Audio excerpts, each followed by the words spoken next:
سب سے بڑی طاقت، سب سے بڑی دولت، سب سے قیمتی سرمایہ یہ یقین ہے کہ اللہ سے سب کچھ ہوتا ہے اور اللہ کے ارادے کے بغیر مخلوق سے کچھ نہیں ہوتا۔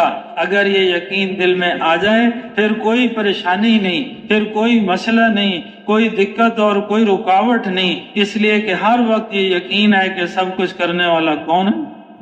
اللہ ہے۔ بچے کو یہ یقین ہے کہ مجھے سب کچھ اماں سے ملے گا، اس لیے بچے کو جو ضرورت پیش آتی ہے تو کس کے پاس جاتا ہے؟ اپنی امی کے پاس جاتا ہے، اور پھر روتا ہے، مانگتا ہے، نہ ملے تو پھر چلا جاتا ہے، یعنی پھر اور روتا ہے، ماں کو پکڑتا ہے۔ اسے پتا ہے کہ مجھے سب کچھ کس سے ملے گا؟ اماں سے ملے گا۔ ہمیں آپ کو اگر یقین ہو جائے کہ ہمیں سب کچھ اللہ سے ملے گا تو پھر ہمیں جو ضرورت پیش آئے گی ہم کہاں جائیں گے؟ ابھی کدھر نگاہ جاتی ہے؟ جب کوئی ضرورت پیش آتی ہے ہمیں چیزیں یاد آتی ہیں۔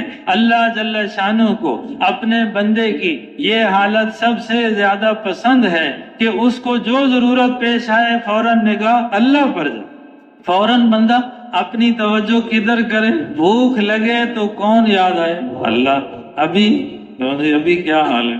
جب بھوک لگتی ہے تو خدمت والے یاد آتے ہیں، یہاں ہوتے ہیں تو یا مطبخ یاد آتا ہے یا کنٹین یاد آتی ہے۔ جب پیاس لگتی ہے تو پانی یاد آتا ہے۔ ہم سارے کمزور ہیں نا، ہم سارے سیکھنے والے۔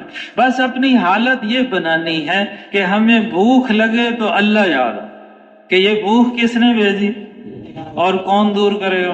اللہ کرے گا۔ پیاس لگے تو اللہ یاد آئے کہ پیاس کس نے لگائی اور کون دور کرے گا؟ کپڑوں کی ضرورت ہو تو پھر کون یاد آئے؟ اپنی جیب یا درزی؟ کون یاد آئے؟ اللہ یاد۔ احادیث میں لکھا ہے، احادیث کی کتابوں میں لکھا ہے، اللہ تعالیٰ یہ فرماتے ہیں، مفہوم یہ ہے، اے میرے بندو تم بھوکے ہو میں تمہیں کھانا کھلاتا ہوں، مجھ سے کھانا مانگو میں تمہیں کھانا دوں۔ اے میرے بندو تم پیاسے ہو میں تمہاری پیاس بجھاتا ہوں، تم مجھ سے پانی مانگو میں تمہیں پانی دوں۔ اے میرے بندو تم ننگے ہو میں تمہیں کپڑے پہناتا ہوں، مجھ سے کپڑے مانگو میں تمہیں۔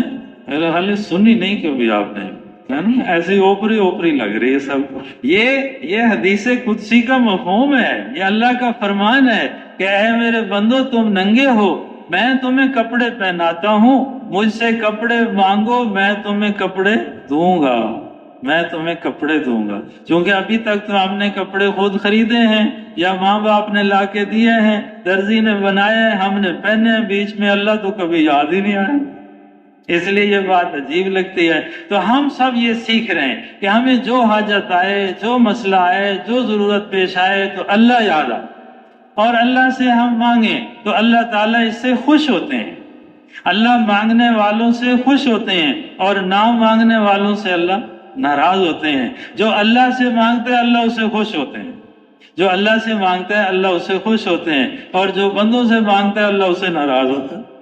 تو ہم اللہ سے مانگنے والے بنے، ہم اللہ سے لینے والے بنے۔ یہ تبھی ہوگا کہ جب ہمیں یقین ہوگا کہ سب کچھ دینے والا اللہ ہے اور سب کچھ بنانے والا اللہ ہے اور سارے نظام کو چلانے والا اللہ ہے۔ جتنا ہم یہ باتیں عام کریں گے اللہ پاک ہمیں اپنا تعلق نصیب فرمائیں گے، اپنی محبت نصیب فرمائیں گے، اپنے ذات عالی کا یقین نصیب فرمائیں گے۔